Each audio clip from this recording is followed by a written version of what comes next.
RRB, l'invité du matin.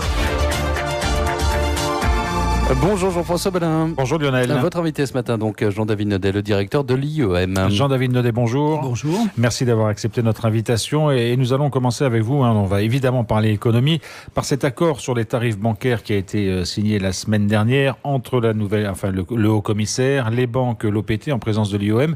Est-ce qu'on peut peut-être rappeler d'abord le cadre général de cette démarche ?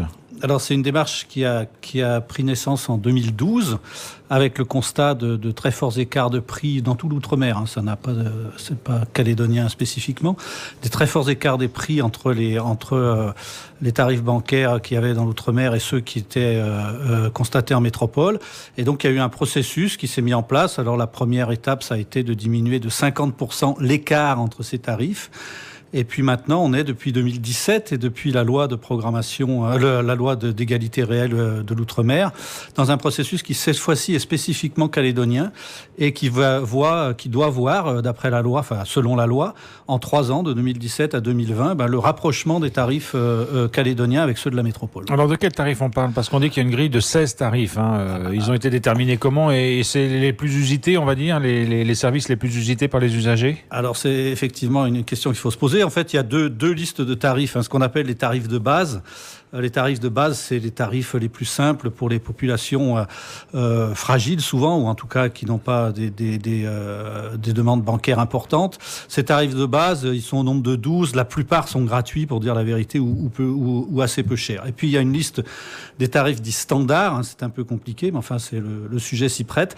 Ces tarifs standards, qui sont au nombre de 16, c'est ceux qui sont spécifiquement suivis et c'est ceux qui font l'objet de diminutions progressives dans le cas d'accords négociés annuellement. Alors, aujourd'hui, sur ces 16 tarifs, on sait combien sont égales ou inférieurs à ceux pratiqués en métropole ? Alors, tout à fait. L'IEM tient un observatoire des tarifs bancaires. 2 fois par an, il relève ses tarifs bancaires.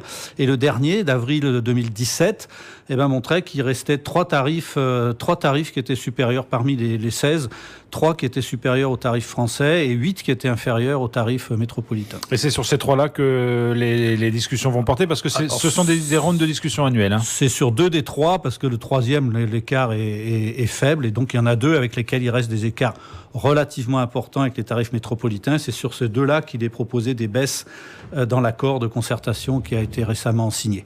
Mais cela dit, cet accord prévoit aussi le maintien, le gel ou le maintien de la gratuité des autres tarifs. Vous qui assistez à toutes ces discussions, chacun essaie de trouver vraiment la bonne solution.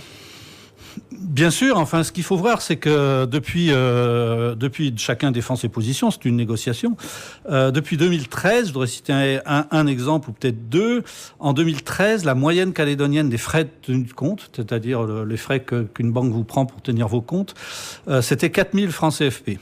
À l'époque, en métropole, l'équivalent en francs CFP était de 1720 francs CFP. Donc il y avait un gros écart, oui. Il y avait un gros écart.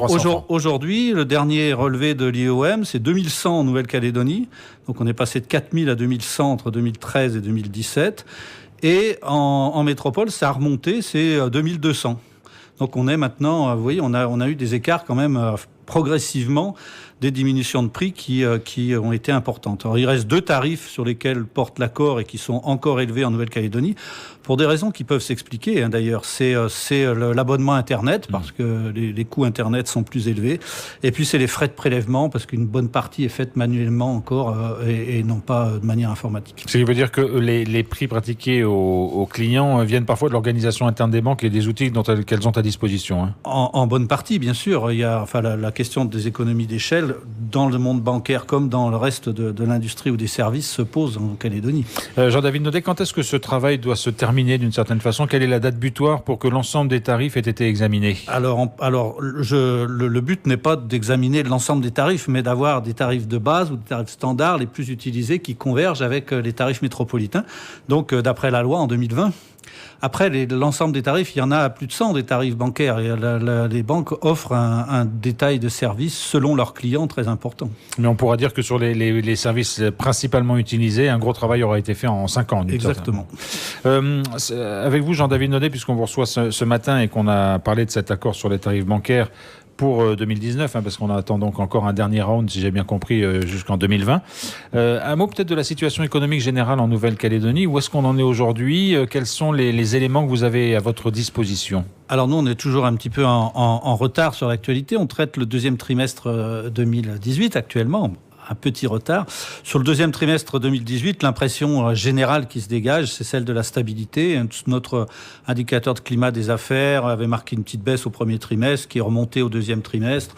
C'est vraiment la stabilité qui est le mot prédominant pour qualifier l'économie en cette année 2018 pour l'instant. Mais on est dans une stabilité avec des faibles volumes, ou on est sur une stabilité plutôt dynamique? Alors, je dirais faiblement positive. On a évidemment, on est toujours sur une croissance ralentie, comme je dirais depuis 2013, très certainement. Il n'y a pas de changement de ce régime-là, mais on est toujours enfin, il n'y a pas de baisse importante qui soit signalée dans les différents indicateurs économiques qu'on observe. L'économie régionale reste plutôt dynamique? L'économie régionale est relativement dynamique. Enfin, ça dépend si on inclut l'Asie du Sud dedans ou pas. Si on inclut l'Asie du Sud, elle est très dynamique. Elle est très dynamique, oui, mais l'économie régionale reste relativement dynamique. Oui. Alors, on attend l'entrée en vigueur de la TGC au 1er octobre prochain. Il y a beaucoup de questions, d'incertitudes, inflationnistes, pas inflationnistes. Qu'est-ce qu'il faut attendre de la mise en place de cette TGC? Bon, il ne m'appartient pas de commenter spécifiquement cette TGC. Il y aura des mouvements de prix, Et ce que je peux dire en tant qu'économiste, c'est que, en général, quand il y a des mouvements de prix, le public retient beaucoup plus les hausses que les baisses. Donc, on peut craindre qu'il y ait un sentiment d'inflation qui existe, puisque les taux sont différenciés et on devrait assister à un certain nombre de baisses de prix, ne serait-ce que par l'effet mécanique de l'imposition, et un certain nombre de hausses de prix. On parlait des tarifs bancaires tout à l'heure. Les commissions bancaires sont exonérées de la TGC. Ils étaient auparavant soumis à la TSS. Donc, par exemple, on devrait... Donc, ils vont baisser mécaniquement? Normalement. Et ça devrait être le cas d'autres prix éventuellement? Et ça devrait être le cas de beaucoup de prix qui seront taxés à 0 ou 3% dans le nouveau système TGC. Quand on met en place une taxe comme la TGC, qui est l'équivalent d'une TVA, on l'a dit, au bout de combien de temps peut-on s'assurer de ses vertus réelles ou de ses difficultés réelles? Il faut compter un an d'exercice? Alors, je dirais, ça dépend sur quelle variable. Par exemple, sur l'inflation, je pense qu'il y a un effet choc d'inflation qu'on peut mesurer dans les 6 mois qui viennent après la TGC. Après, peut-être, ce choc d'inflation peut se résorber. Il y a d'autres buts qui sont visés avec une TGC ou une TVA. C'est par exemple d'améliorer la compétitivité de l'économie. Ça, c'est à plusieurs années qu'on peut voir si la mesure aura eu des effets. Une toute dernière question, Jean-David Nonnet. On sait qu'il y a des échéances électorales importantes, le référendum le 4 novembre, des élections provinciales probablement en mai 2019. Est-ce que ces échéances électorales continuent de peser sur le climat des affaires? Écoutez, moi je regarde devant ma porte, et en particulier avec le marché bancaire et du crédit. Le marché du crédit se porte toujours relativement positivement. On est sur les banques de la place à 5% de croissance de crédit en moyenne annuelle. Si on prend les banques hors place, on est à 3,2, 3,3. Donc le crédit, dans une certaine mesure, c'est la confiance. On ne voit pas de signes particuliers en cette période. Jean-David Nonnet, merci beaucoup d'avoir été avec nous ce matin.